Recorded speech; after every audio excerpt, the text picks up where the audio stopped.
把那个茶水拿过来，我已经开播了。对，大家晚上好，这里是我老范讲故事和塔主的茶会一起做的直播。我们算是跨越大洋，我在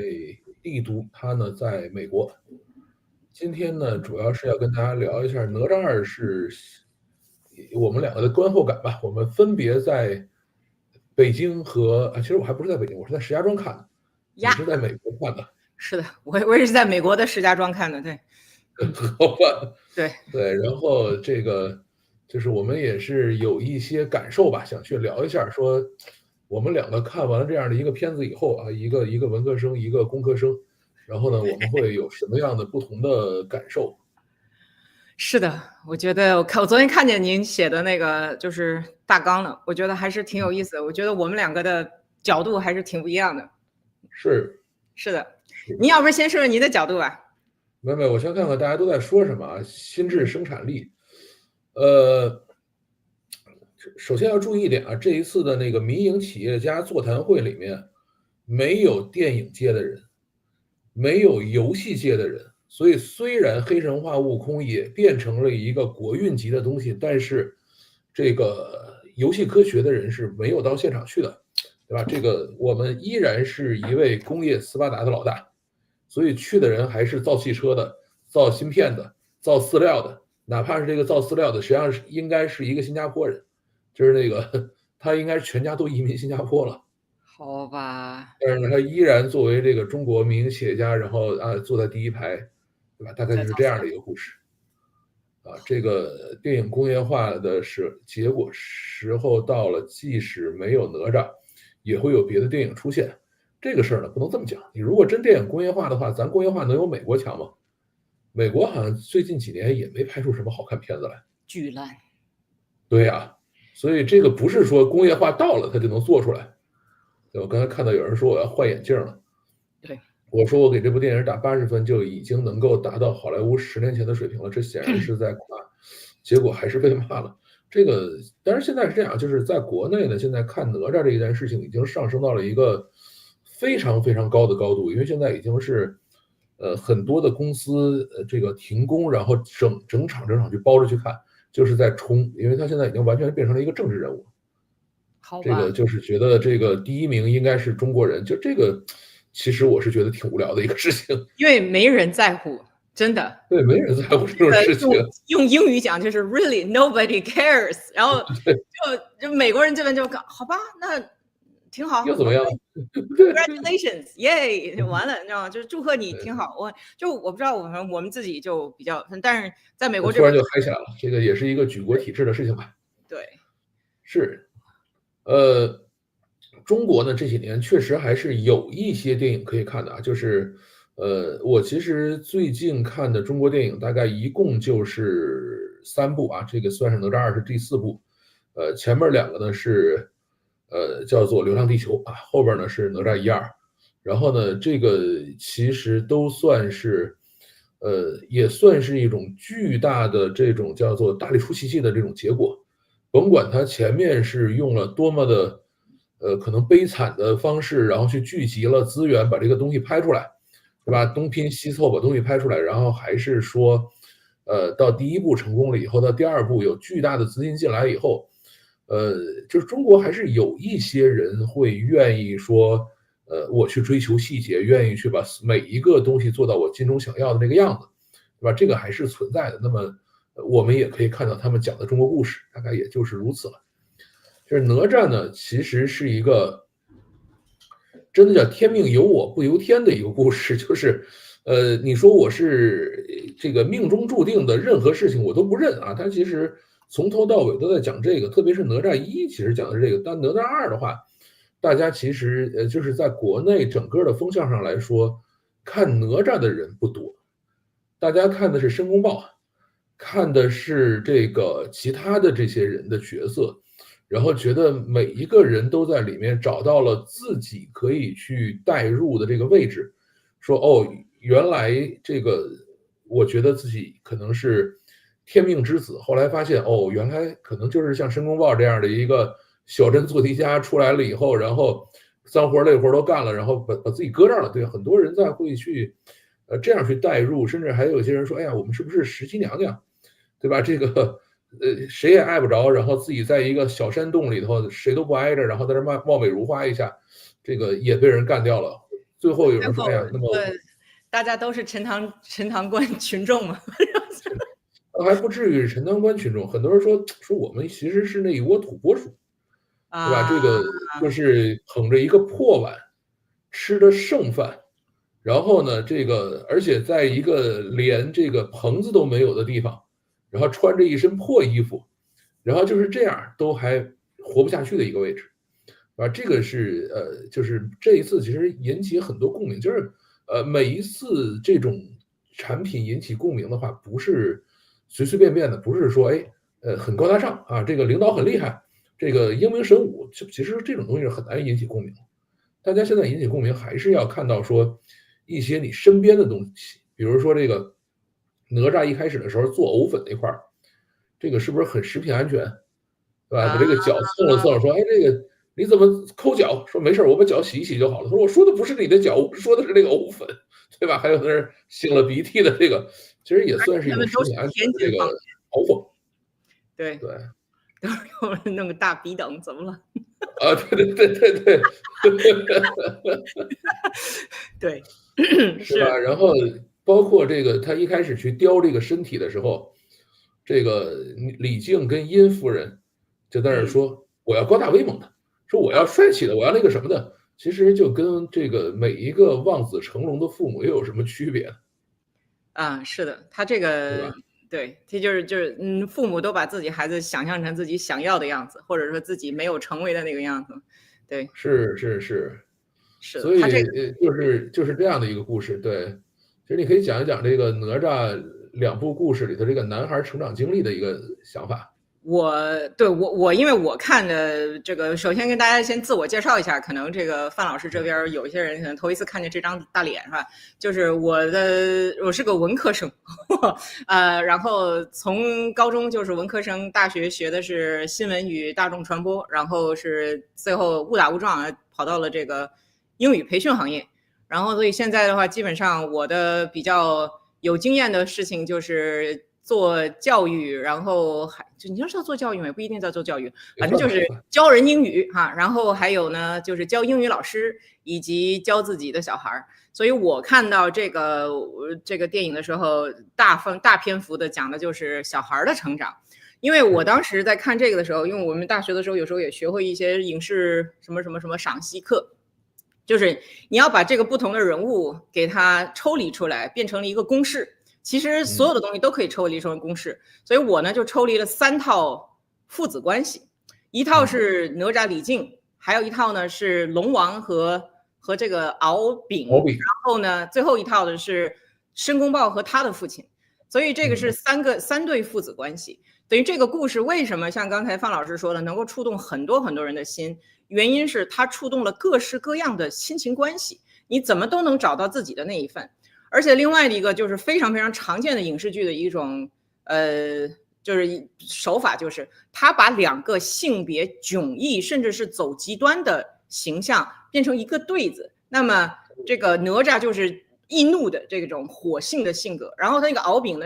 敖丙就是大家认为别人家的孩子，就是哎呀真好，哎呦什么都懂，哎呀学习又特别棒，人又帅，哇！所以我最后说的说整个这个故事就是一对好朋友颜值对齐的故事，到最后哪吒蜕变之后也变成一个帅哥，我说颜值对齐了，所以说基本上属于是这样的一个故事。但是整个这个故事中3对父子其实它都有一个特点，就是一个年长的雄性动物最终决定去托举年幼的雄性动物的故事。所以这个男孩子的成长过程当中，这个我们家自己小孩不是男孩，但是呢，我现在在非常的努力的研究男孩的成长过程，因为我的觉得就是我们家自己虽然小孩是女孩，但是以后他的世界里面就会现在的小男孩会长大的呀，对吧？所以呢，当中就讲到这么一点，我觉得其实很有意思，就是说，当一个雄性动物之间成长的时候，其实是非常需要年长的雄性动物的认可。如果没有这个认可的话，那个小男孩就会非常非常的挫败。他其实就是不断的在寻求父亲的认可。母亲的认可是另外一种类似的类型的认可，但是父亲的认可特别重要。所以哪吒的第一部当中，就是父亲不断的在打压他，父亲不断的在不认可他，所以哪吒这个情绪他会越来越膨胀，因为他得不到嘛。然后他最后呢，就是他得到的那个认可其实是从敖丙那儿来的，这相当于也是一个年长的雄性动物对他的一个认可。那你看，这是一对儿，另外一对儿呢，就是敖丙和他的父亲。他的父亲就是给他不断的压力，就是说你是全族的希望，你一定要出去，你要怎么样。所以敖丙的他属于是最后叫做什么？叫做他把所有的自己不够好什么，他都内向攻击，他都是攻击给自己，他觉得我不够好。那哪吒是往外攻击，最后申公豹呢，相当于是已经是你想这样成长完的小孩，他长大了以后什么样子呢？就是属于中年和老年版的一对父子。最后就发现就是反正你要把我父亲杀了，那我就真的是一无所有，然后我也就可以完全不计后果了嘛。所以基本上属于是这三段，它就是可以。但其实真正上的人呢，都是两面性的，人都是双面性的。所以这种把一个角色把人的复杂性拆成两个极端角色，然后让这两个极端角色在一个电影里面出现。大家经常会站队说啊，我站敖丙这边，或者我觉得小孩应该像哪吒那样，他就可以辩论。但其实真正的小孩都是时而哪吒，时而敖丙的，他不可能说是只有一种情况出现嘛。所以他这个是影视技巧。是。其实我觉得这三对父子的话，从哪吒这个跟李靖比起来啊，也跟李靖在一起相处的话，在其实原著里面不是这样的，原著里面呢真的是这个恨呢。就是没有那个塔就要把他爹杀了那么一个状态，对吧？但是呢，在这个电影里面的话，等于李靖对于哪吒还是有一点点这个无条件的爱，对吧？就是知道你就是这样的一个状态，而且等于在一的时候就是等于就3年寿命嘛，就让他好好的去活就好了。而且一的里面是，李靖是用了换命符嘛，就是说最后天雷来劈我，不要劈他，对吧？他其实是一种完全无条件的一种爱。甚至是稍微有一点点溺爱，然后呢，这个就是我忘了他这个爹叫什么，就是他这个老龙王嘛，跟他这个敖丙之间呢，一开始确实是说，这个把所有的这个压力都给他，对吧？一边是爱，然后一边又是巨大的压力，每一个龙身上拿一块逆鳞下来，然后形成万龙甲穿上，对吧？然后到这个。后来到细节是什么？叫2里头，所有的龙出来的时候身上都有一个亮点，就是当时抠下这块鳞，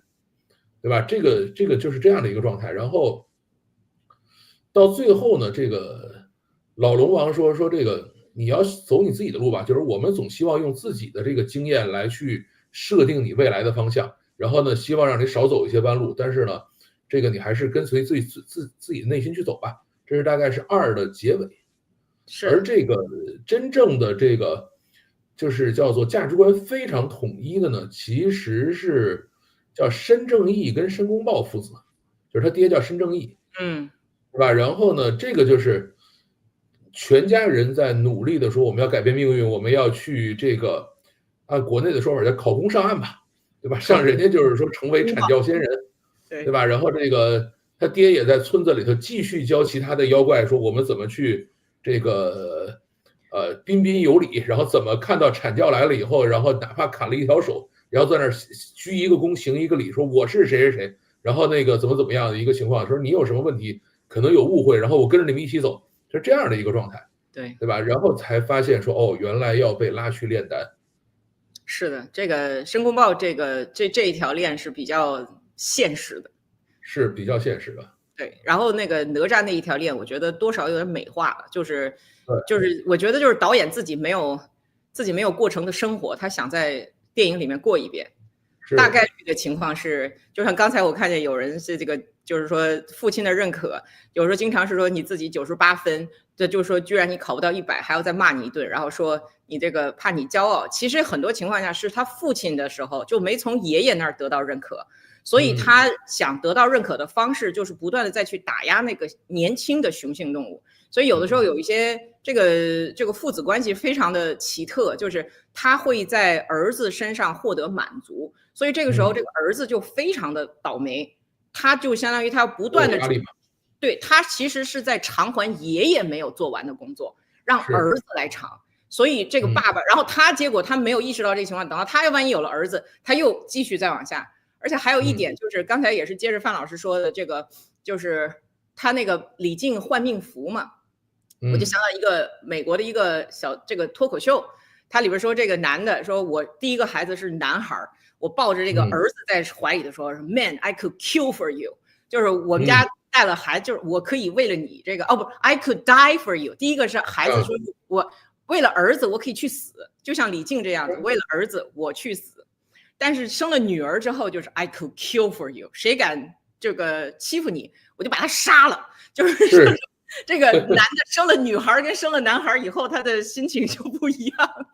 是，这个因为我在昨天读屏直播的时候也在讲嘛，说中国人的这种叫子孙崇拜，就是包括像这个《流浪地球2》里边这个好像是讲的50岁以上出列。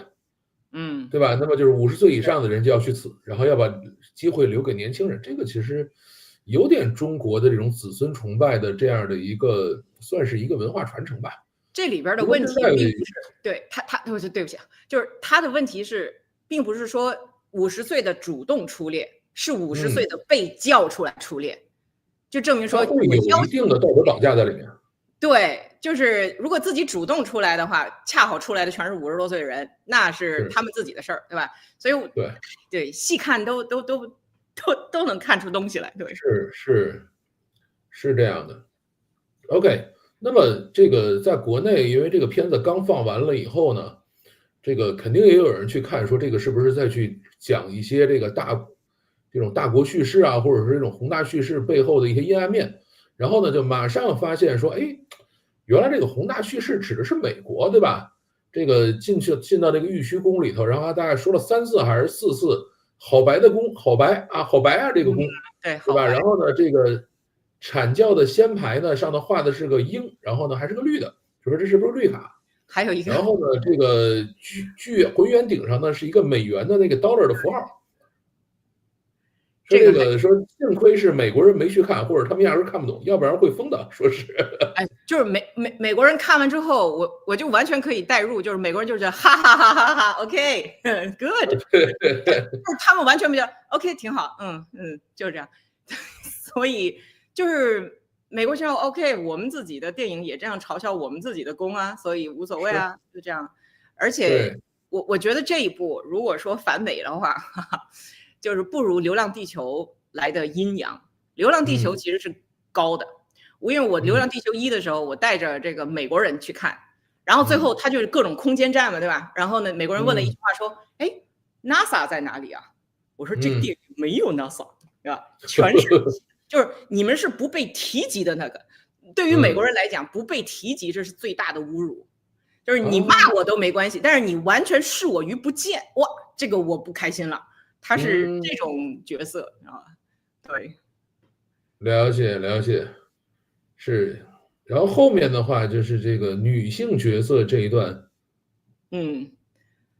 我记得刚才之前范老师说过，说这个看到这个哪吒的妈妈自己变成丹，然后就很感动。我先听听您的意见，就是为什么？我当时也是小泪奔的，但是之后就恢复了理智，对，因为他呢，等于是这样，就是整个殷夫人这个状态呢，她从一开始是一个非常强势的女性，对吧？你像这个在哪吒1里的时候，怀孕3年零6个月没有生下来，挺个大肚子，然后呢，这个李靖说我扶你一下，对吧？他自己举了个鸡腿，一边走一边在那啃，然后说扶，然后嘣的一下从那个台阶上蹦过去。啊，这个就是非常非常强势，而且他是个武将嘛，在这个里面还去打，那么是这样的一个这个女性，然后但是有了孩子以后，在1的时候就开始，这个魔丸上来以后，先咬了他的手，对吧？他没有说要把他打杀了或者要什么了啊，他说别怕，说妈妈在这里，对吧？然后呢，这个魔丸才慢慢的在有人性，他等于整个在1也好2也好吧，它实际上是在教一个魔丸啊重新变成人的过程，而这个过程的话就是妈妈在教。然后呢，到最后呢，就是这个妈妈就属于叫无条件嘛，就是这个身上是这个叫穿心咒，然后一堆刺在身上，对吧？然后你谁去靠近他，谁就会被扎伤。李靖也没敢上去。然后呢，而且最后是大家都需要宁心静气，然后在这里去这个守护真元，然后让他那个能够不要变单嘛。结果到这个时候，他的妈妈说：“哎，不行了。”说他觉得可能要走到最后了，然后冲上去，最后抱住他，然后呢说那个啊，甭管你是什么样的情况，甭管你是神仙也好，魔也好，还是什么也好，反正我爱你，完事儿了。是。他这个我的看法就是，我依然是从男孩的生长他的这个途径来看，因为一开始的话，现在其实有一个非常就是流行的观点，就叫做 emotional vocabulary，就是一个人的情绪词汇量。说这个男孩的情绪词汇量就是容易比女孩少，这个呢并不是先天造成的，而是后天一直说这个就是男子汉不要瞎逼逼是吧？有什么事儿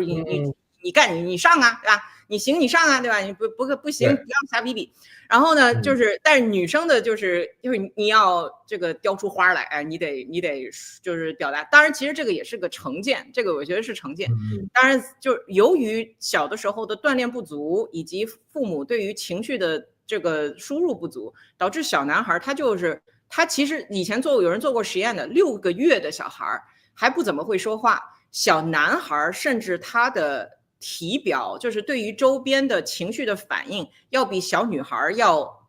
甚至还要强。就是如果他被饿着了，或者说太冷太热之类的，小男孩哭的会更大声，就比小女孩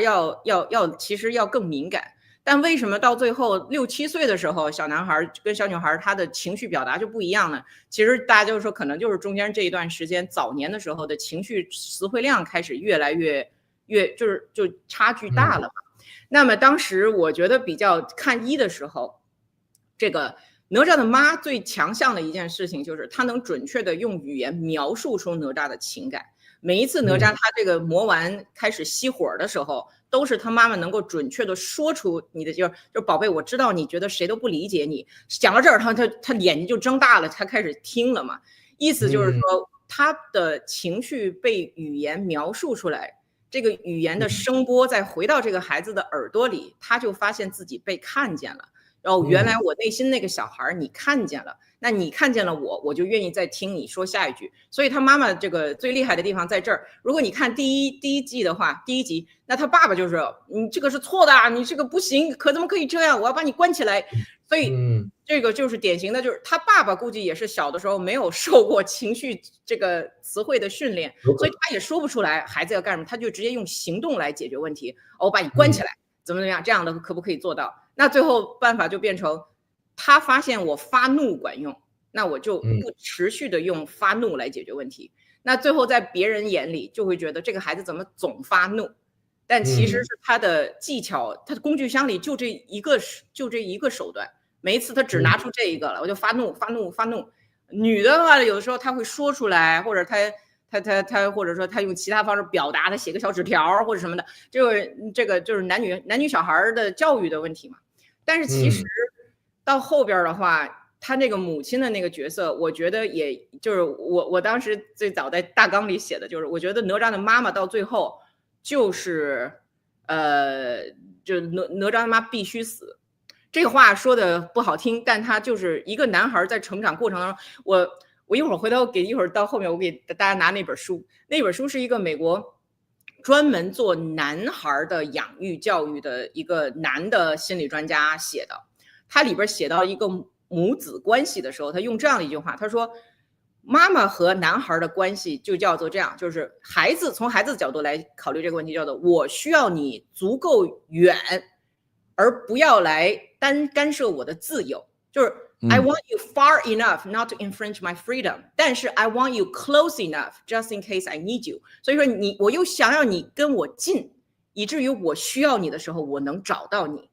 这个多矛盾的一段母子关系。所以呢，这个尤其他又到了青春期，如果这个剧再往下演下去的，按照正常的人类的生理发展的话，那哪吒就该交女朋友了 ，which is not true 的。最后他后边肯定不会这样写，但是他为了进入下一程，等于说他开始要进入，假如说这个求偶，然后繁殖自己的这个过程当中，他必须先把他母亲杀死，然后他就是在他的心理上把母亲杀死，他才能继续往前面走下一个。就是去寻找下一个女性的角色，但是这个母亲不可能完全被杀死。最后这个故事做的隐喻也很好，就是她变成了一颗丹，对吧？她没有完全死，但是就是妈妈最后就是母亲跟儿子的关系就基本上从青春期开始就属于是变得就很多女性都说，就好像跟儿子没有那么近了，是必须要远的。然后呢，就是转型成另外一种了。所以我觉得这个电影它这里边讲的也是符合人类发展的。这个首先这个就是甭管是哪吒也好，还是敖丙也好，就是在我们看完2部电影的时候，在电影里边他们都是3岁啊。这个对，但是你看表情的都是一个12岁，这个离下面这个还比较远。对，然后呢，是，然后这个怎么说呢？这个像他这样的一个母亲，其实现在在就是我在国内看到的很多的家庭，其实不是这样的。国内看到的很多家庭其实是叫严母慈父。因为现在就是父亲，其实就像比如说这个故事里李靖似的，他呢是需要面向外面的，他需要给乡亲父老一个交代，需要给他的身份地位一个交代。对吧？所以他很多事情是要对外，而这个妈妈呢是会完全对内，然后呢，包括学习班、各种成绩或者什么这样的事情，像我们家也是这样，就是这个我儿子原来比如说在高中时期到底上了哪些课，什么东西我其实搞不清楚的，我太太会搞得很清楚，然后哪个课里到底什么样，成绩怎么样，哪个老师是什么样的，然后哪个老师对他有什么样的评价，这个呢都是太太在管，所以现在其实。中国现在有一个新的问题，就是很多的男孩子是完完全全跟着妈妈长大，对，就是叫阳刚不足。这个我同意的，对，这个我觉得就是不论男孩还是小女孩还是小男孩，爸爸的这一个部分都很重要，因为这个他其实就代表着冒险，代表着出了丑也没关系，或者说是就是这个其实这一部分很重要，可是女性，尤其成年女性。之后，他对于安全感的要求比较高，然后这儿也不要去，那儿也不要去，这个不要弄，那个脏。然后还有像他另外一种安全感，就是像说你是要做鸡头还是要做凤尾啊，对吧？我那考学校的时候，我们要去报那个更加什么的学校嘛，包括像职业上的选择啊，这个创业行不行？你要问妈妈的创业，妈妈都哎呦天啊，这个不太好吧？要问爸爸的话，就可能爸爸就有另外的看法。所以这个过于女性去掌握这个部分，其实。容易有点问题，这个是这样的，所以我有时候觉得说，像我小的时候，就是我爸带我多，我妈反而是很少的，所以我觉得现在我长大了以后，我觉得父亲带的时间多，好处真的很多。对，这个无论是带小男孩还是带小女孩，是的，他这个也的确是这样，对吧？这个你像这个敖丙，其实就是。完全是由父亲，然后加上师傅带大的。敖丙就是男性的环境成长的，对，是。而且，但是这个谁呢？这个哪吒其实是，就是其实是留守儿童。哎，对，哪吒属于是相当于有点真空，然后他的妈妈对。还有一个就是有一点就是说女性认为自己就是女的生了儿子和女的生了女儿的中间的关系啊，就也不太一样。就是女的生了儿子之后有2种可能，一种是觉得这个儿子就是天神，就是这部电影它基本上把很多性别关系就完全给显化了。就是哪吒不就是个天神嘛，对吧？就天神之一，他妈妈就会觉得天神啊，我的孩子是天神，就是他你再怎么样。你就是孩子再做的哪些不对，这个妈妈都会觉得说没事儿，这是天神做的事儿。这个有部分女性是真这样的。然后另外一种呢，就是暗黑的那个状态，就是她会把儿子看作老公的复制品，所以这个时候就会出现像女的打孩子，其实他打的根本就不是孩子，他打的就是自己错选的那一段爱情，所以他会就是他觉得因为我打不过老公嘛，对吧？那我就打你，然后看见儿子就想起老公，所以这个也不健康。然后呢，如果女的生了女孩，也是有2种情况，一种是拿女孩当成自己的复制品，我年轻的时候没有做成的事情，你都要给我做成，然后就是严格的要求她，过于严格。然后另外一种呢，就是把女儿当成竞争者，有一个更年轻、更漂亮的女人出现了，那这个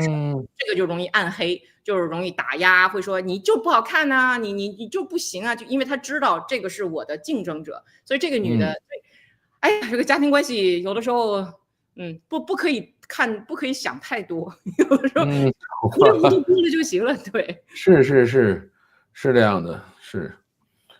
其实怎么说呢，这个母女关系这个事儿，我肯定是没有什么感觉了。但是母子关系的话，我觉得更多的是那种真的是无条件的爱，而且有的时候叫爱之深则这个恨之切。那小孩有时候犯点错误或者有一些什么问题，那我有时候其实没有那么大耐心，说哎呀这个下回注意啊，或者是怎么样就完了。那我老婆真的是要站在那儿念1个小时，念2个小时，在那儿跟她碎碎念，然后我在那旁边低着脑袋在那儿听。那挺乖的小孩的，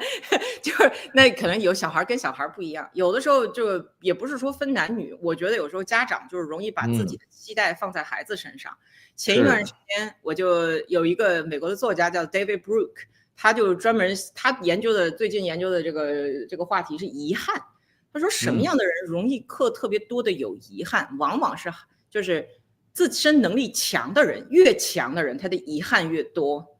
所以我在想说，如果是高级知识分子或者高教育程度的人，他可能就觉得说我本来是有那么多的能力，而你却没有把这些能力完全都发挥出来，所以我就觉得不满意。他那种不满意和遗憾比普通人更强，因为他觉得我可以做到的，因为他认为自己可以做到那个分值更高嘛。所以这个有的时候，哎呀，我说得清楚，我自己也做不到啊。我女儿她不愿意学钢琴，我当时就是发怒到极点，但最后现在不也接受了吗？她就不想学啊，不想学怎么办呢？不学就不学吧，那怎么办？对，是。后面我们讲一段这个申公豹吧。好的。这个国内呢，其实在整个哪吒2上来以后，第一个燃爆的人物呢就是申公豹。因为呢，他确实是在很多这个大城市里边打拼的小镇做题家的这种体现，就每一个人在他身上都看到了自己。小镇做题家从一个很小的地方出来，然后呢，真的是全村唯一的希望。你想，他是整个村子里头唯一的一个阐教仙人。然后呢，他的父亲就跟村子里的所有孩子说你们长大了以后要像申公豹那样去成为阐教仙人。对吧？然后他的弟弟叫申小豹，然后也跑到这儿来说哥哥，你看我现在已经可以变人了，然后我可以怎么样了，对吧？然后我要像你一样。而且他呢也是，就是甭管他做了多少坏事，对吧？拿出仙丹来说，你看，说这个仙丹吃一粒长10年功力，各种各样颜色的仙丹，说你去吃吧。然后那个他就问说，那你吃什么呀？这申小豹说，他说你哥哥就喜欢苦修，对吧？他一定要把好东西留给弟弟吃。然后呢，他其实就是唯一的这个是非，叫大是大非，就是全村人怎么能够一起进行阶级跃迁。他没有任何其他事情是对的还是错。我们认为他这个事儿你做错了，那个事儿你做错了啊，你怎么可以去把陈塘关的百姓都烧死，或者是什么这样的事情？你怎么可以去屠灭陈塘关或者这个？但是他就是说我这些你们这些人跟我有什么关系，对吧？我就是要让我的弟弟可以出来。对吧？我是要让我的父亲感到骄傲，至于你陈塘关的百姓有什么关系？他是这样的一个人，所以他讲的那个话就是现在大家都在那个抖音上放这一段话，叫我单枪匹马的走到现在，任何人都不是我的靠山，苦我吃了，委屈我咽了，对吧？伤痕累累走到现在，流言蜚语又能奈我何？再穷我也没骗过朋友，再苦我也没坑过身边人。再难我也没有算计过谁。这个世界人有万算，但始终但其不如老天一算啊，大概是这样的一段话。其实这个话呢，就完完全全体现到了他的是非观。你看，脏活累活他干了，特别是在公司里头，其实我们有时候干的好多活我们也不爱干。你像我以前做投资的时候，那冲上去把这个项目买下来，然后把这个创始人干掉，这种事儿我们也得去干，对吧？这个就是公司利益最大化，对吧？或者说这个人明明在另外一个公司干得好好的，然后我就冲上去忽悠他去创业，对吧？创业完了以后，实际上把人忽悠回公司打工来了，这个事儿我们也干过，但这就是公司利益最大化，那么这就是脏活累活，那我们也干，干完了以后，这个没有靠山啊，任何人都不是我的靠山，其实是一个人性格上的局限性。是这个事情，就是我以前的老板就说过，我说你每次件事情都惦记自己把它干好，他说你咋不来问我呢？你咋不来求我呢？我说我觉得我能干好，我要去求你的话，我就觉得我的这个能力被否认了，或者是这样的一个状态，我要向你证明我的能力，对吧？这个其实是很多的这种打工的人都会有这样的心态。当然，您原来的老板是说，就是说你为什么不来向我寻求找我要寻求帮助？要资源之类的，然后他是乐意给你资源的，他乐意啊。那你为什么不想要呢？因为我觉得我已经干得可以了。可是他的意思是说，他如果说你如果有了我的帮助，你能干更好。对，是这样的，就是你在一个公司里，肯定他的资源层次和信息层次要比我高嘛。哦，我大概明白了。对，其实很多的这个打工人都是这样的，就是不敢去找老板要东西。是这样的吗？是的。所以你看，就是他的表现跟这个太乙真人的表现就明显反过来。太乙真人就是一口袋的宝贝，什么都有，他给徒弟所有东西。你像他给这个敖丙啥也没给，因为他啥也没有，剩了几粒仙丹还是他自己苦修省下来的，所以他就不愿意去求人。但是他会不会这种，就是他是觉得我单枪匹马干成的，所以你应该能单枪匹马干成。我不觉得一个人他是怎么长大的，他就会怎么去对待别人。我小的时候长大的时候是没人帮我的，那我以后训练徒弟的时候，我也不想去帮徒弟。但太乙真人是不是就是那种他小的时候就是在一群人帮助的情况下长大的，所以他在教学生的时候，他也说，哎，来，我这口袋里什么都有，你就拿走。对啊，你想他手里什么又是什么那个混天绫、乾坤圈，然后那个什么这个火尖枪，还有这个什么那个风火轮什么全都有，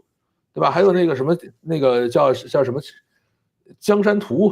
对吧？一上来说师傅连这个都给你了，就是那个第一期里的那个画，对。所以很重要的就是申公豹嫉妒他那一点，就是说太乙真人成长的环境是有一群人帮他的环境，对，所以他会再去帮别的人。而申公豹比较可怜的地方是，你只看到他不去帮别人的样子，但是你也忘了他一定有一个非常凄惨的童年，是没人帮他的。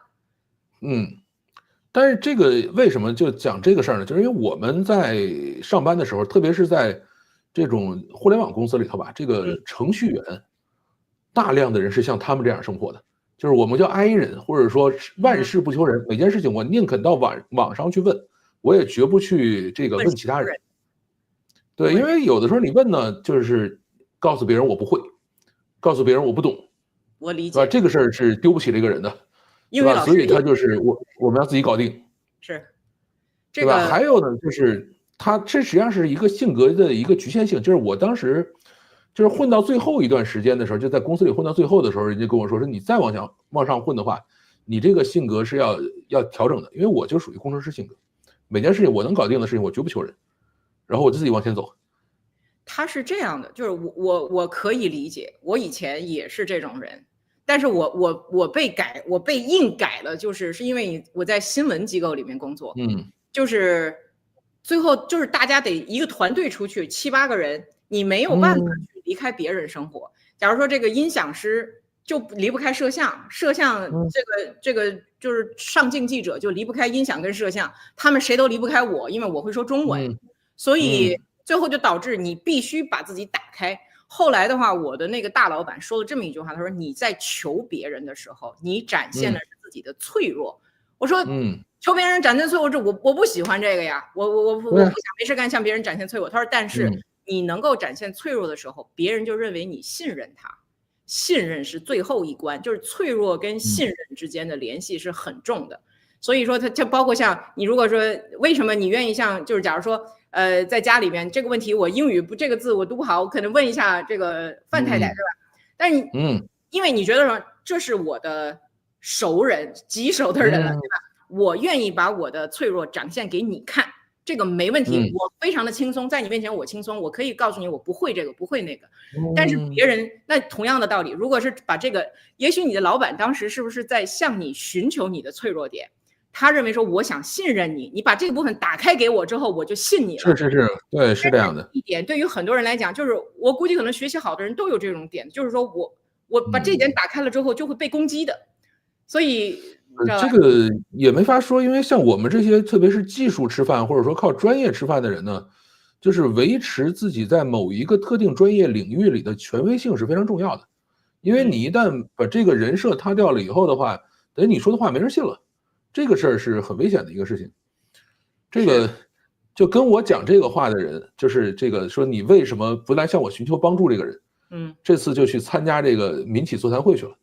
他坐在刘军后头，叫徐明，是这个银河航天的老板。啊，那你们后来有没有再讨论一下，说当时说这句话的意思是什么？也有啊，后来他们处理这个问题的方式是这样的，就是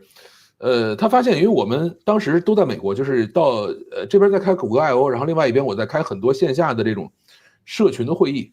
然后呢，这个他就对我们可能有一些事情做的不是特别满意，他觉得如果加上他的资源的话，可以做得更好，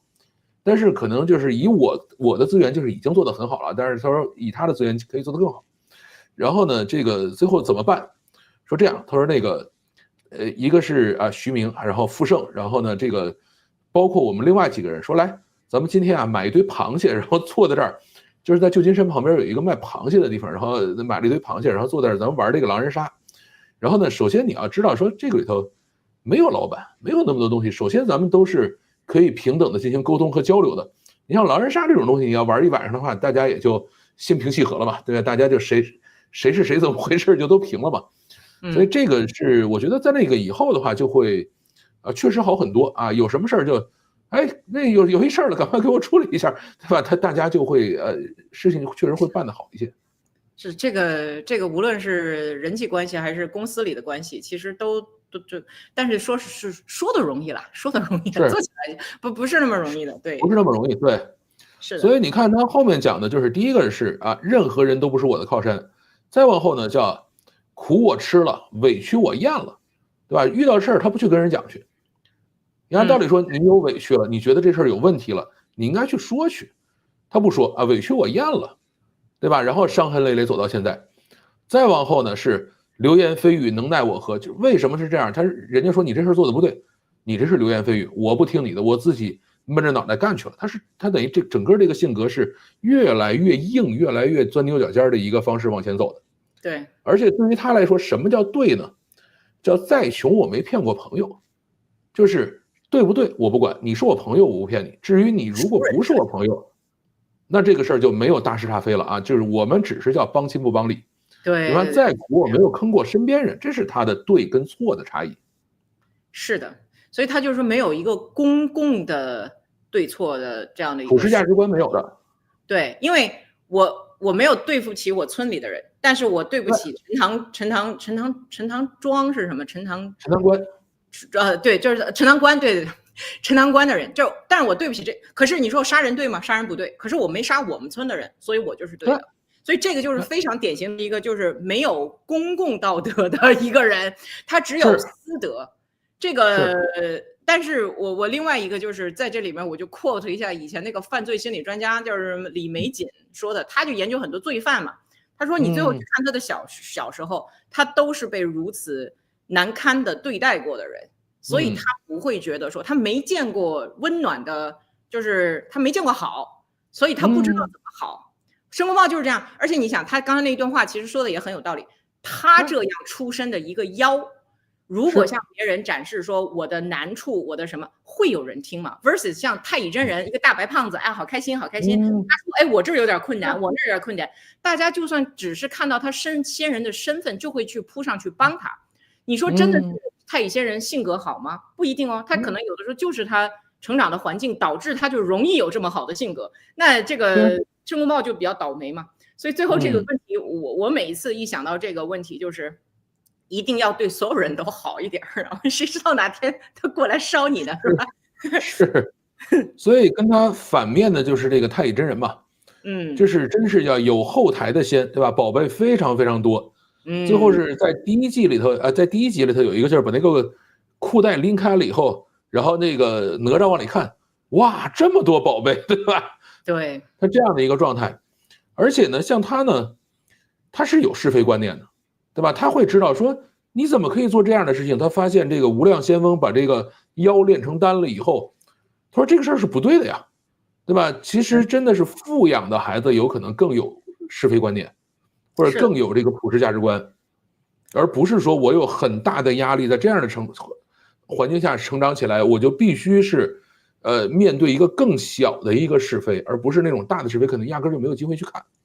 他就是，如果是申公豹这样的出身的人，还能做出太乙真人最后决定的事儿的话，那就是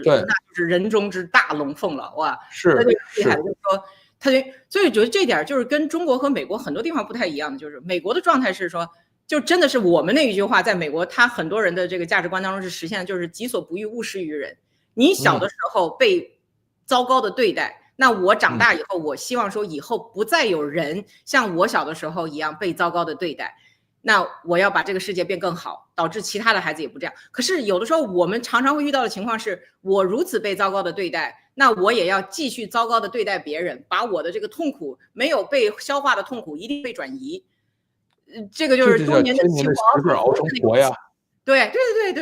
其实就这样，不是她自己是个女的。然后他还说，哎呀，我现在当婆婆了，我要再继续的去压榨另外一个女性，而并不是说我现在成为婆婆了，我能不能让这个世界变得更公平一些，让把老头和那个我儿子抓回来，也分担一部分的家务。他不那么想，我要继续再压榨下一个。所以这个是真的是让人看了之后就是很那个是，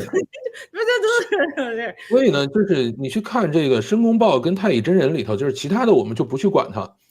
他们面对错误的方式，你比如申公豹，他就是哎呀，这个完蛋了，这个秘密被泄露了，我必须要把陈塘关的人都杀了，对吧？或者是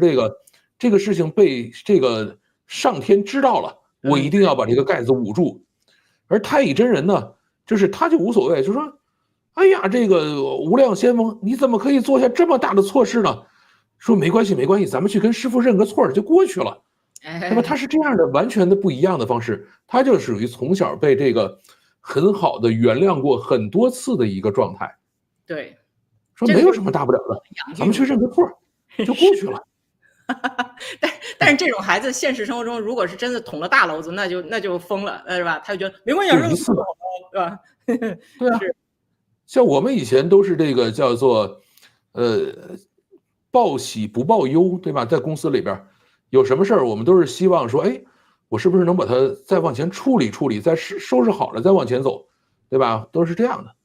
然后到最后出了事儿，还要比如说帮下面人再担一把啊。这个像我们以前也是一堆人出去干活，然后最后出了一些问题，那如果我是老大的话，那这事儿我顶了，对吧？那其他人没关系，跟着我出来干活了。那他有的时候他就是这样。其实申公豹呢，其实真的是，虽然我不能算小镇做题家，我是从小在北京长大的，对吧？但是呢，在公司里边的这个状态其实跟他很像。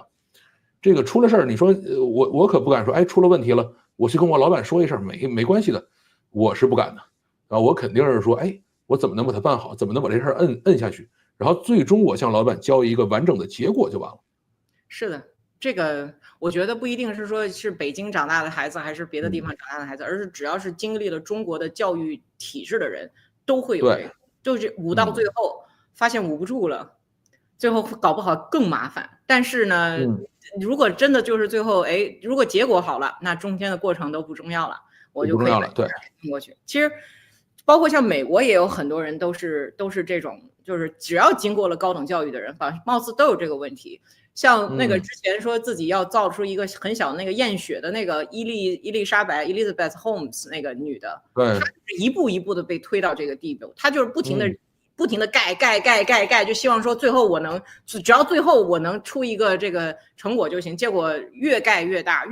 她就是特别典型的这种就是完美症综合者，就是这种人。他不现在又要创业了吗？不知道他已经被放出来了吗？因为他在监狱里说又准备开始创业，然后又有人准备去投他。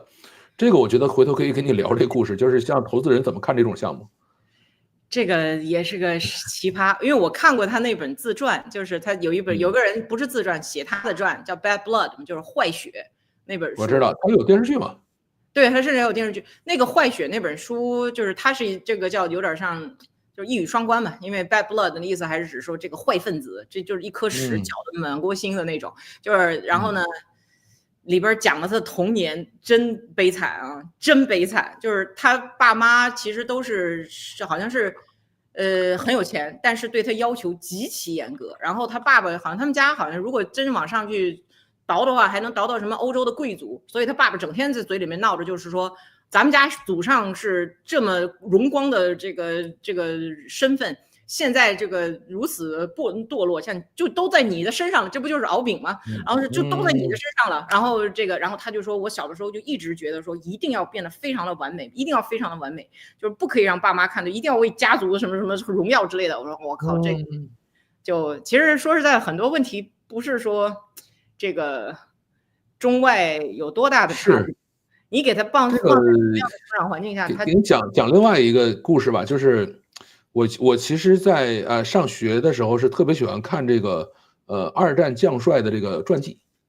然后呢这里头有2个人，一个呢是英国的蒙哥马利，一个呢是美国的巴顿，美国的巴顿呢属于是军人世家出来，然后一直是很顺利的这么走上来，他等于巴顿就是从小就是所有的都是军人。就是他的所有的祖先都是军人，然后呢，他就每件事情就是往前冲啊，往前冲啊，往前冲啊，然后呢，每一个事情都是这个比如说演习的时候，他要站起来，外面打枪，他要站起来。他说你在干嘛？他说我想看看我自己到底能有多害怕。他是这样的一个心态。所以呢，到那个前线也是说我这事儿为什么不能说，那事儿为什么不能直接说？然后蒙哥马利呢，从小长大的过程是这个，就是调皮捣蛋，然后他妈妈的口头禅就是去看看他在干什么，叫他停下来。这是他妈妈的小时候的口头禅。然后呢，蒙哥马利经常干这种事情，就是这个我不告诉上边，我先把事儿办了，办完了以后呢，这个再说。然后我一旦跟上面说，他有可能不同意，对吧？他就一直是这样。然后在这2个人等于在欧洲在做赛跑，说看谁能够跑得更快嘛。然后呢，这个巴顿就非常不理解，说为什么这个事儿你不上报呢？说那个事儿为什么你不上报呢？然后蒙哥马利说：“这种事儿你也往上报吗？那个事儿你也往上报吗？”其实他们2个的这个就跟这个，申公豹跟太乙其实有一点点像，这个性格上是的，也是跟他们小时候的这个环境很相关。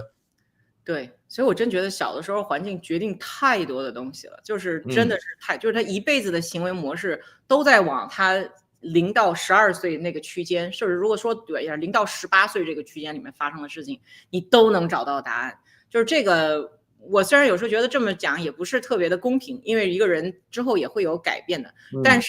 真的能改的东西太少了。像以前中国老话说什么3岁看大，7岁看老，好像就是有道理的。他像这2个人，你看蒙哥马利跟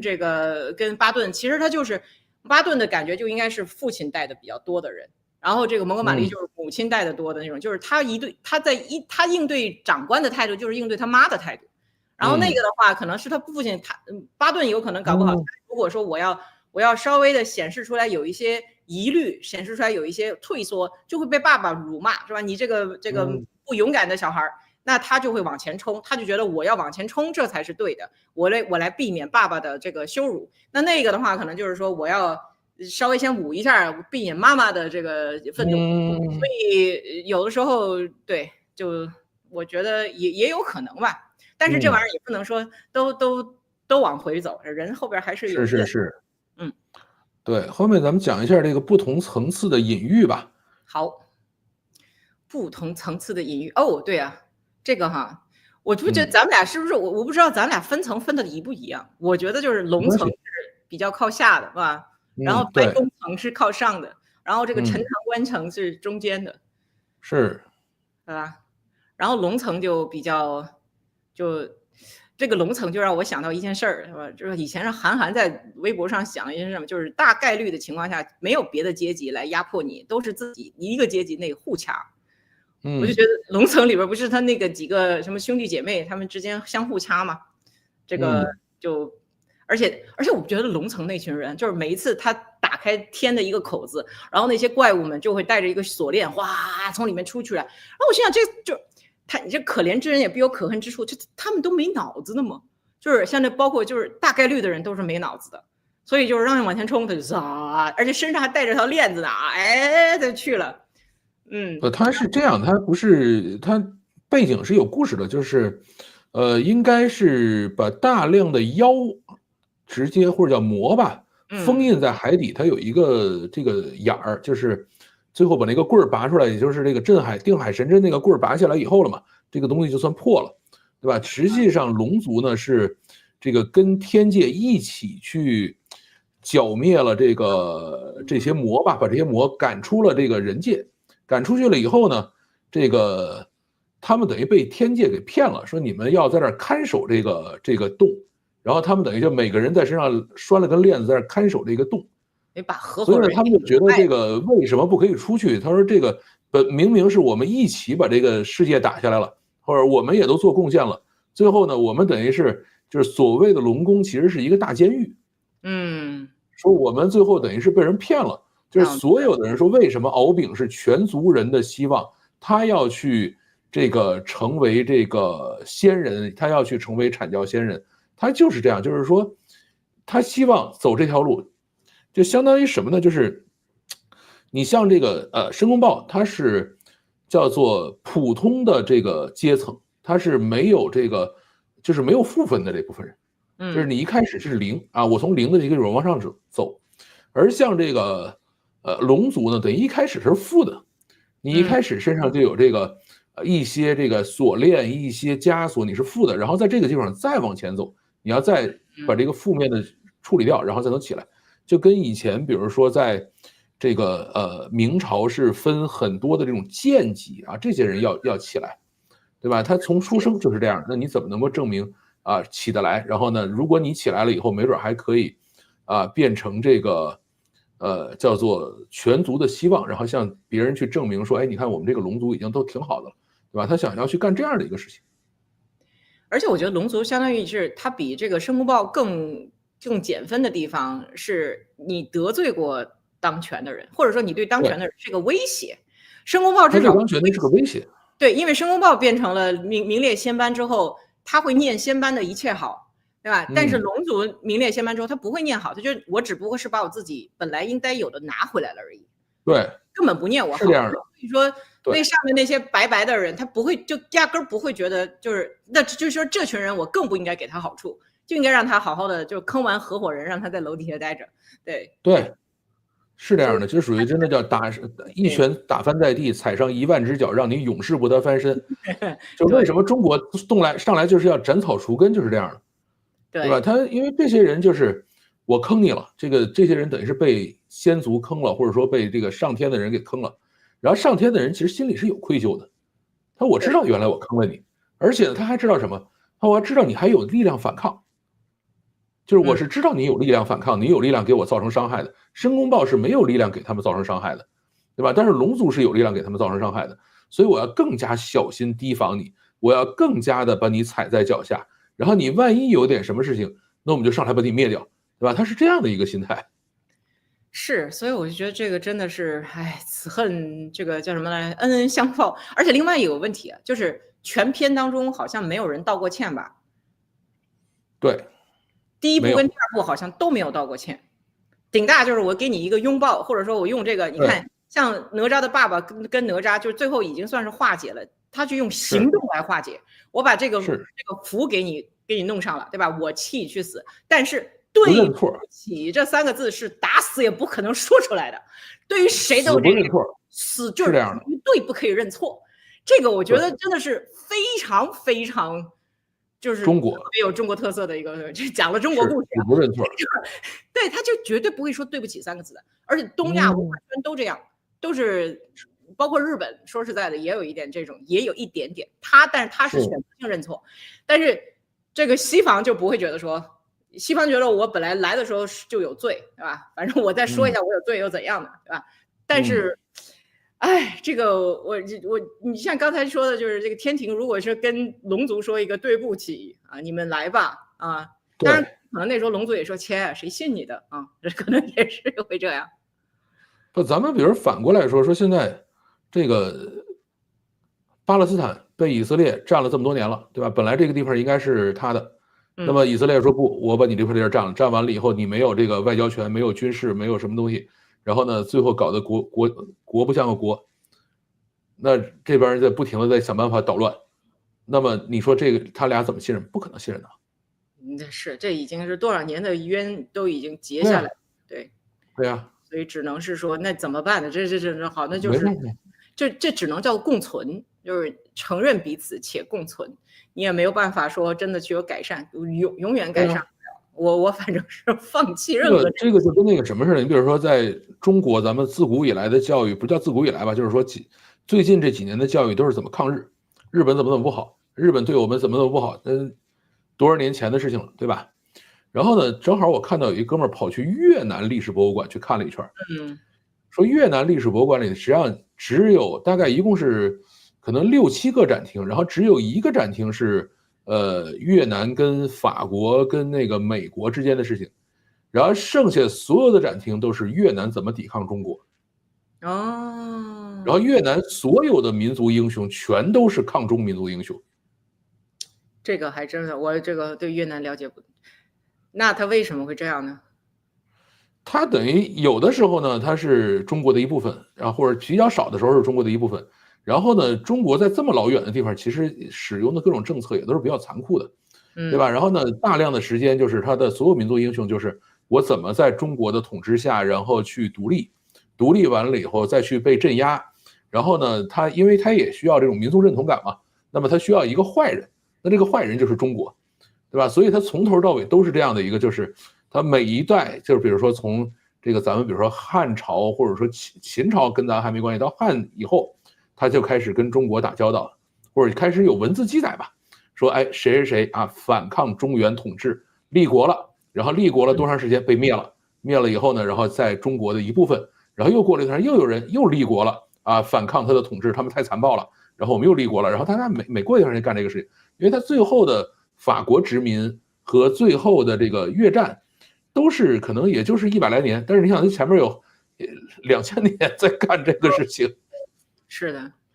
我对，倒没觉，我以为的是他可能是3个敌人当中，他挑那个最软的那个捏啊，不是，剩下那俩可能觉得自己还可以有利可图。他呢，等于一方面呢是跟中国反复的拉扯了可能1000多年，另外一方面是什么呢？就是他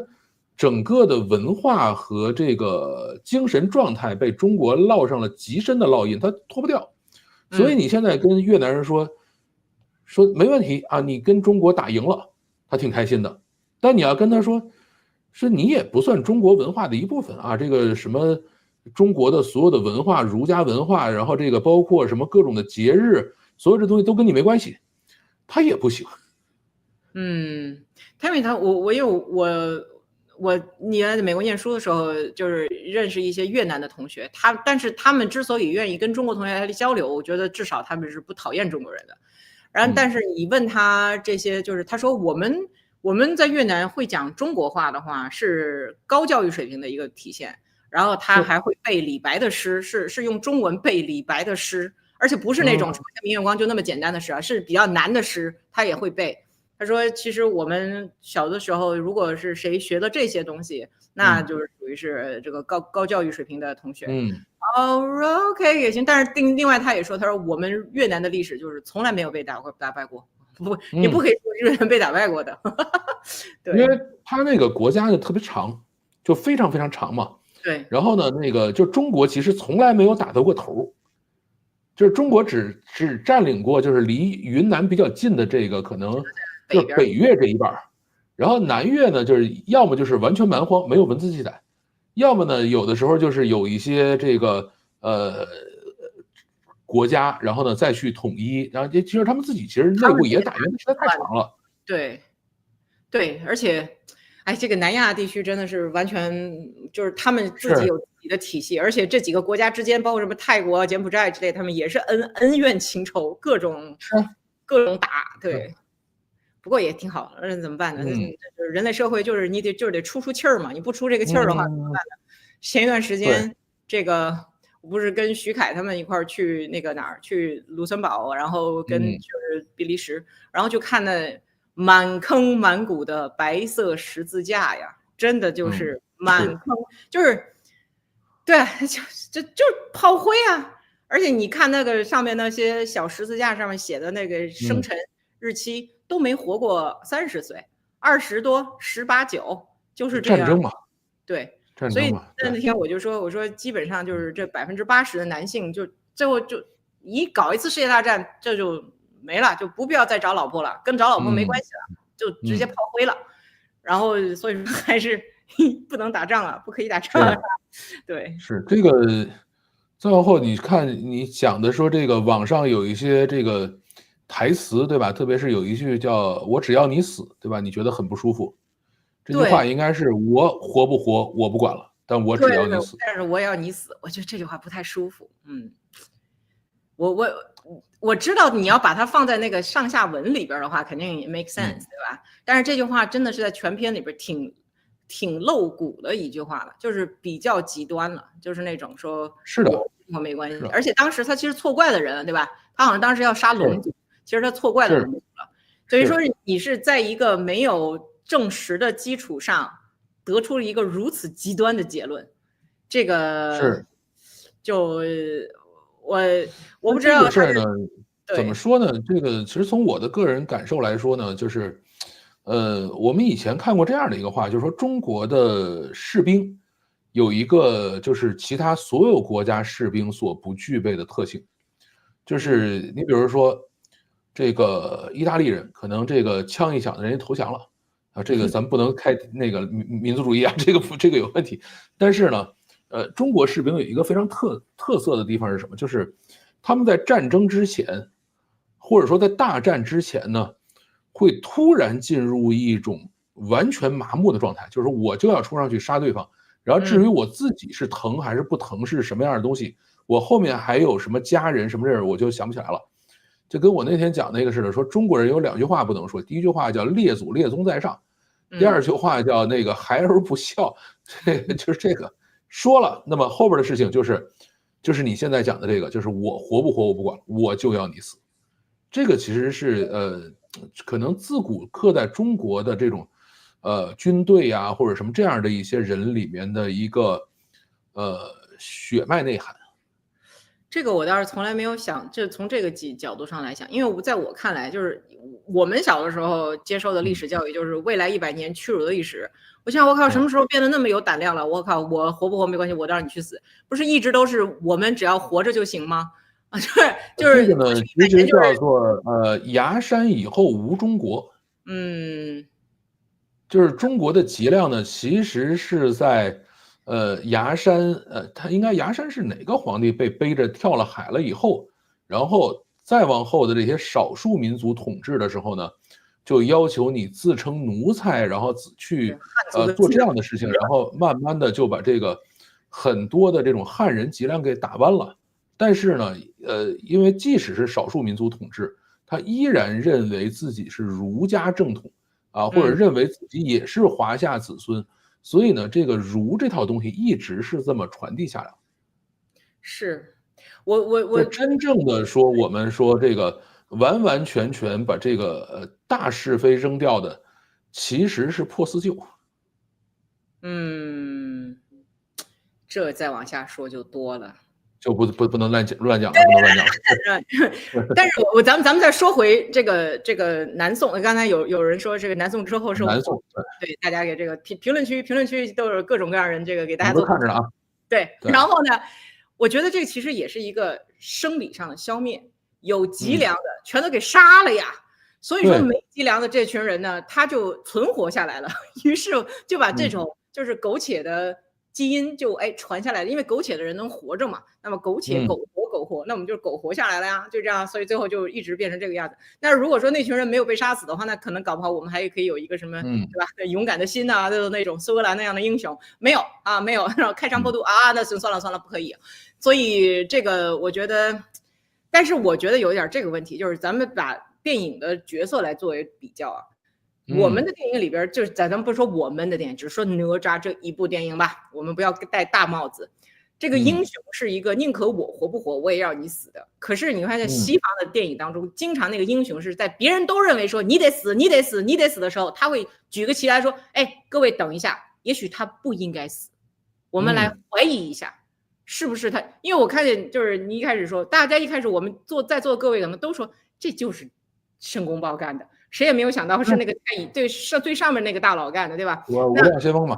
对啊。所以说，如果是英雄的话，应当是如果这个片子让好莱坞的编剧去编，所以就是申公豹在最后在这一点上呢，算是符合了西方英雄的这个状态，最后他能够放下了，对吧？对，而且他是亦正亦邪的那一种，他也的确是一个，而且他有悲惨的童年，是吧？然后这个怎么讲，他的现代的罪恶其实是由于他过去的悲惨造成的，所以这个让人有对于一个坏人有怜悯，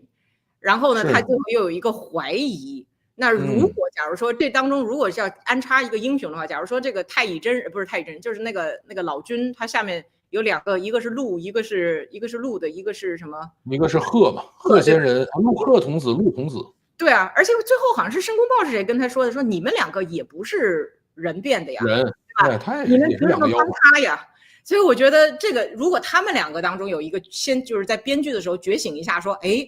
咱们来考虑一下问题，也许申公豹不是坏人。这个时候，这个人就形象一下就高大起来了，但是他这个编剧没有这么编啊，对，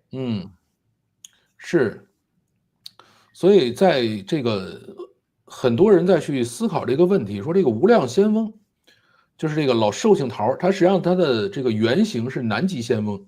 但是呢，他在这个里他改了个名字叫无量先锋，到底是好人还是坏人，对吧？因为很多人说，你看，为了师兄弟。可以逃避封神大劫，耽误了自己的修为，他完全可以说我自己修炼，我不管你们，对吧？但是呢，他每次都在想，说你们这些人，对吧？你如果有妖怪一半的努力，我就不用费这个劲了。他为什么要把妖怪炼成丹去给他的师兄弟吃？是因为他的师兄弟在那偷懒，对吧？那他说不行，我要去做这个事情，因为所谓的封神大劫是什么呢？就是天庭缺乏管理力量了，说我们来发动这个封神大战。在封神大战中死掉的人才可以去上封神榜，才可以去填充这个上面的这个位置。就是原来设这个封神榜的时候想的是什么？由这个一个叫阐教，一个叫截教，是由他们两教的这个教徒去上封神榜的。那他就说我这个阐教不上，我要尽量让截教上，对吧？他实际上在干这样的一个事情。所以他说我是为了这个一个大义，对吧？而且还是耽误了自己的事情。把妖怪炼成丹了，而且他自己也不贪，他这个丹炼完了自己没吃，都是那个成箱的丹，然后发出去给别人吃了。那你说这样的人是坏人吗？其实对于很多的，我那天看了也是，网上说两口子在家里吵架，就为这个事儿。他这个太太呢就说这个无量先锋是坏人，然后那个先生说这没什么问题啊，我们公司里就是这么干活的，对吧？如果有一个这样的领导或者这样的一个中层管理干部，这就是最大的好人了。对吧？他有担当，然后愿意牺牲自己，然后帮所有人往前走，所有的黑锅他一个人都背了，对吧？这有什么问题没有？所以你是怎么看这个问题的？这个还真是比较复杂，我没有想到这个层面。因为我不知道我没有去看他为什么要去做这个仙丹。如果是知道这些的话。我不知道，可能他就是自己有一个自己的价值观，然后他就非常努力的去实现自己的价值观。但我们又谁知道这个价值观是对不对的呢？这个他就是在这个位置上，他就想嘛，他说我这个因为整个这个故事都在讲说我们要去躲避封神大劫。等会儿就是说封神大劫，他们有可能会被杀死的是吗？不，他是这样，就是封神大劫的目的就是说杀死一批仙人，然后让这个封神大战中间杀死的这些仙人上封神榜，然后成为新的神，然后呢去管理天庭，他要干这样的一个事情。但是这些人实际上自己不想去。但是问题，如果这群人他被杀死了之后，不就相当于是升迁了吗？是这个意思吗？不是，他如果自己慢慢去修炼的话，他可以自己去这个叫做什么呢？自己可以成仙的，他就不想去成神的，因为那个是上封神榜了以后，这些人就是你等于是变公务员了嘛，就是他们觉得这事儿很没意思，我要受人管，不能我自己去修炼了，所以他们谁都不想去。哦，原来是这样啊。对，就躲避封神大劫的意思是这个。那他不就是躲避末位淘汰制嘛，对吧？对啊，然后他相当于你比如说吧，把自己整个在一公司里头，你带一个部门，我带一个部门，然后呢，最后一个部门会被整个开除掉。那我在里头，比如说啊，把你们的一个项目给你搅黄了，可能让整个公司的利益没准都受损了。那最后呢，你的这个团队被解散掉了，我的团队还在，对吧？那这样的，你说像我这样的领导算好领导吗？对，这个是问题，但是得就是一个这样的问题吗？对，要从我角度看，肯定不是好领导。哎，谁知道呢？但是我要是在你的部门里工作的话，那我就认为你是好领导，对吧？对啊。但是如果我是大老板的话，可能也不觉得是个好领导，因为这样是损失了整个公司的利益嘛。但是我就觉得问题就在这儿，就是整个的这个，其实在中国就是一直都是这样的状态，就是每一个人有私心，每一层的管理都有私心，我们都想着说我怎么能够把我的事情搞好。我记得原来我有一个朋友，他是华为的，我就问他，我说那你们华为怎么把事情做成这样？他说华为的理念只有一个，我怎么让我的老板在我老板的老板那里有面子。因为他层级很高嘛，层级很多，对，他在里头待了大概也是有个5-6年吧，也没见过任正非啊，可能大会上见过吧。这个层级非常非常多，然后就是华为就是那种 PPT 文化，所有人要去写胶片、写 PPT， 写完了以后反复的弄完了以后，而且是他的老板帮他去改，说我来帮你改，改完了以后到底怎么回事，改完了他这个再去向他的老板那里去汇报，他等于每一层都是这样去思考，我怎么让我的老板在我老板的老板那里有面子。OK， 那我这个最后就发现，其实每个人都是自己对于自己所处的环境下的一个觉得最理智的决定。对，所以在整个这个故事里面呢，就是哪吒算是叫做率性而为，我觉得怎么样我就怎么样，哪怕我弄错了，我要你死。然后其他所有的人其实都是站在自己的位置上在做自己认为对的事情。包括这个无量仙翁，包括申公豹、太乙真人啊，都在干这个事儿。可能太乙真人有的时候还稍微的去看一下大的这个是非观，其他的都是就是如此了。觉得刚才说那个网上那个两口子讨论说，到底这个无量仙翁到底是不是好人的问题，我觉得如果是别人讨厌他的原因是觉得他骗了我，就是这个以这个哪吒2的这短短的一个小小的一个文章来讲的话，就是这个电影来讲的话，那么以哪吒2来讲，在哪吒2开始的时候，他甚至说是我们要求他帮助的，我们要找到什么玉液琼浆之类的，结果发现原来他是那个大反派。所以说大家讨厌他的原因不一定是说通过他的，就是他其实也是做了一个他自己相信的事儿而已，但是讨厌的是你骗我，一开始你好像还会怎么样，然后后边的话你又假装原来你是这样的人，这个骗这个字就让人对他好感急剧下降。而哪吒呢，尽管一开始就那么但是我一如既往的如此让你讨厌，对吧？就好像这个川普一样，我就是这样人啊，我从来没骗过你啊，我就一直就是这个样子哦，对吧？所以大家就觉得说，那这个人好像还不错啊。然后如果说一开始你高大上，结果发现啊，傲慢人，对，然后什么这个吸毒，然后乌克兰有什么内部交易之类的，哇，你这个人说那什么，我讨厌你骗我，对，其实在这个里面呢，就是大家在内网的讨论吧，很多人在讲，他说你看你哪吒去为了成为这个阐教仙人，就为了拿那个绿卡，为了拿绿卡呢，他要打3波仙人啊，打3波妖怪，对吧？第一波呢是这个在这个荒原上拿着破碗，穿着破衣服，吃着剩饭，吃着馊饭的土拨鼠。然后第2波呢是在小山村里面，对吧？这个乡村教师等于是申正义、申公豹他爹，然后加上一堆的妖怪。然后第3波呢是一个这个躲在山洞里边跟一个镜子比，说到底谁是周围最漂亮的美女的一个石矶娘娘。而且石矶娘娘呢是她有能力任意变化身体，那么在这样的一个情况下，她把自己变成了个大胖子。然后还问说我是不是最漂亮的一个，对吧？他说你去收这样的人，他说他们得罪谁？他谁也没得罪。然后你为什么要去处理这样的事情？然后还要把他们去炼成丹，对吧？而且很多人带入的是什么？就是没有人觉得我自己是这个阐教仙人了，或者是什么除妖队了，或者什么，大家都觉得除妖队是美国的维和部队啊。然后呢，这个都是觉得我们自己是谁也没得罪，对吧？我们都是这个，比如说这个貌美如花的这个石矶娘娘，我们是这个举着破饭碗在那儿吃饭的土拨鼠啊，我们是小镇做题家，然后在这种小小的这个村镇的这个教室里边跟着老师在做习题。当然我们在干这样的事情，结果你就跑来搞我，对吧？这个是大家比较恨他的地方。啊，我一开始觉得除妖队，我当时想到是城管，我都没考虑到是维和部队，你知道吧？然后我心想，对啊，人家各种各样的人摆摊儿怎么了？然后你就过去给人家掀摊儿的嘛。然后但是我大概能明白，就是说他有一些地方会就是暗指美国，但是我觉得这个应该咱们就是说流量来讲，其实它就是这是它的流量密码。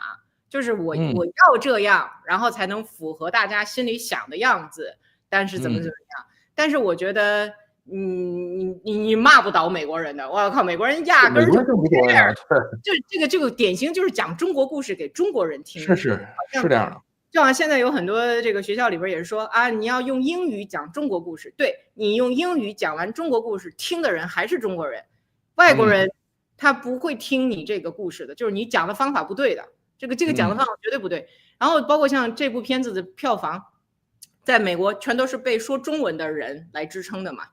他如果想在美国赚大钱，一定是他最后那个就是英文字幕，你就是得花大钱。如果说我们真的想让中国文化走向世界人，花一笔大钱，请好莱坞的一线明星给这所有人配音配成英文，因为你如果不配成英文音的话，他们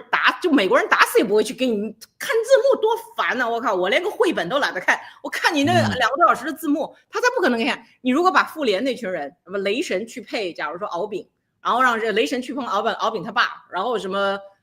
那个让这雅姐去配那个哪吒他妈，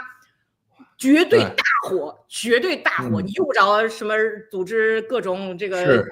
公司去看着，你就把这个钱花在这儿就行了。大家捐款，然后让雷神和复联原班人马给哪吒配音就行了。对，是，所以他那个里头甚至把每一个这个龙族，哪怕是坏人都给他们找到了这个出处。比如说他那个姑姑叫敖闰。就是那个手尖尖的，那个敖闰是白龙马的妈妈啊，就是《西游记》白龙马的妈妈。然后呢，就是他的儿子是白龙马，他的女儿是杨戬的老婆呀，原来都是亲戚，就这么一拨人。对，因为我们今天呢，其实讲的比较远了，就是除了这个电影本身，电影的一些思考，然后我也讲了这个国内的一些。流量媒体的一些跟这个电影相关的风向，对吧？然后呢，再往后一个要讲的事儿呢，我才觉得是，真的是说认真思考的人能够去看到的东西，就是整个看完电影以后，发现最大的恶人不是无量先锋，而是看电影的我自己，这个是很多人看完电影以后的一个感受，就是当陈塘关被屠的时候，有多少人就直接以为是申公豹干的。当小妖被炼成丹的时候，有多少人在想旁边的妖怪是不是应该把丹吃了，多坚持一会儿？当无量仙翁变成树的时候，有多少人在想说是不是应该把旁边的除妖队吃了，然后就可以取得胜利了？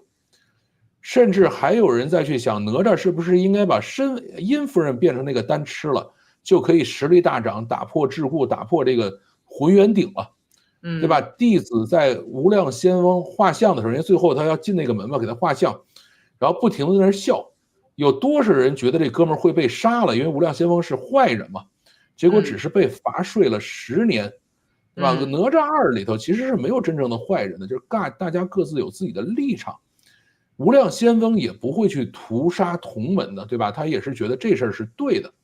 妖怪也不会吃同类的丹，就是他会有一些底线，大是大非的底线，这些东西是不能破的。在整个这个饺子讲这个故事的时候，这些东西其实是守住了。有人是好人，有人是坏人，你可以恨他，你可以这个喜欢他，但是每一个人实际上都守住了自己的底线。所以呢，最终看完了这个结果是什么呢？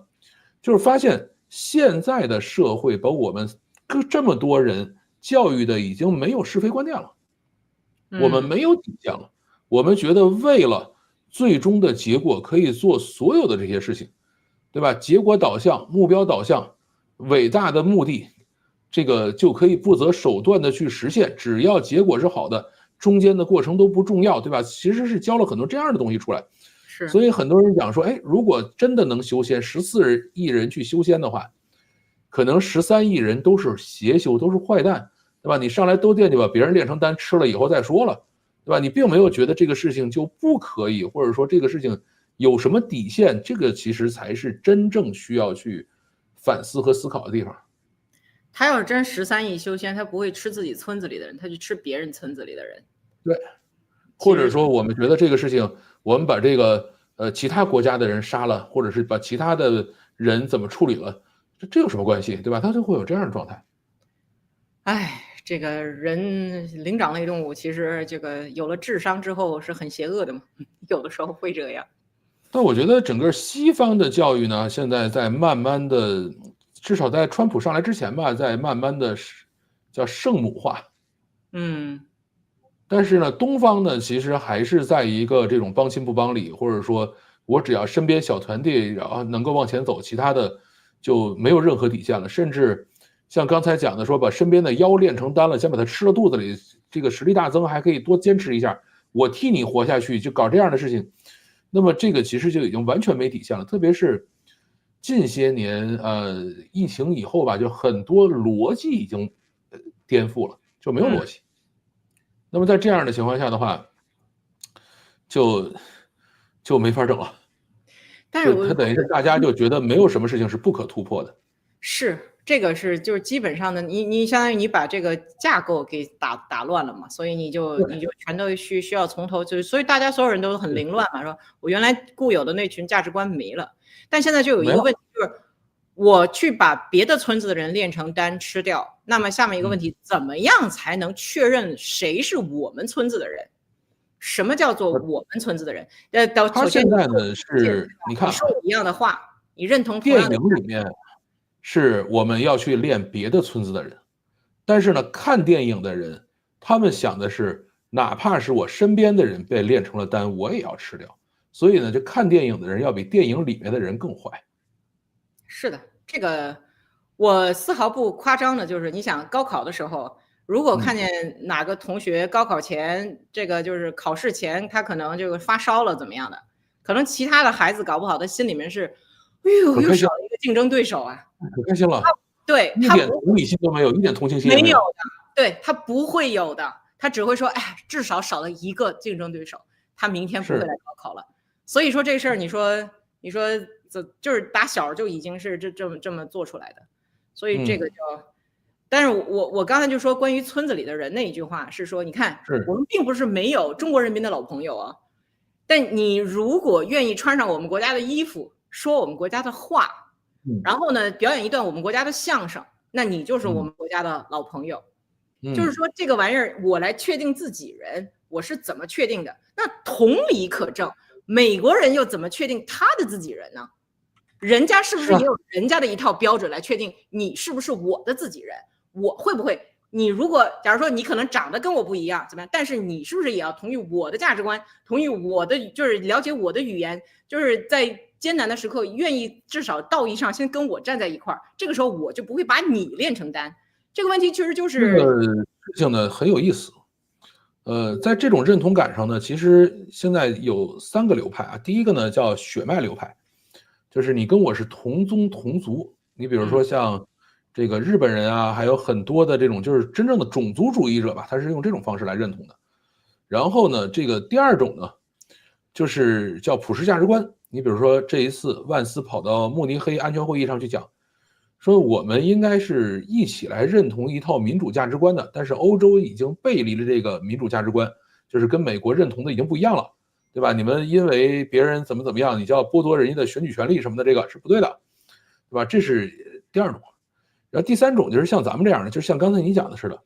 穿我的衣服、说我的话、吃我的食物，跟我们的人结婚，你就是汉人，不是中国人，你是汉人，对吧？这个汉人其实一直就是这样去运作的，包括我们被很多的少数民族统治的时候，也是这样的。哎，你吃我的食物，穿我的衣服，跟我的人结婚，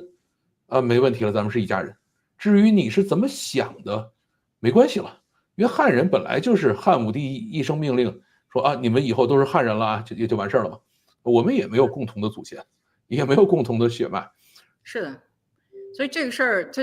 就我们在学社会学的时候会讲什么叫文化，然后那个外国教授就说你们不要整天什么 culture 这 culture 那，就想文化就叫做 the way we do things， 我们做事的方法，在这儿。我们做事的方法是这样的，就是说你别会说这样。他说我那个教授是丹麦人，他说在丹麦我们那个就是我们2个镇子上都不一样，这个镇子上的超市把牛奶放到超市入口处，另外一个镇子把牛奶放到超市的最里边，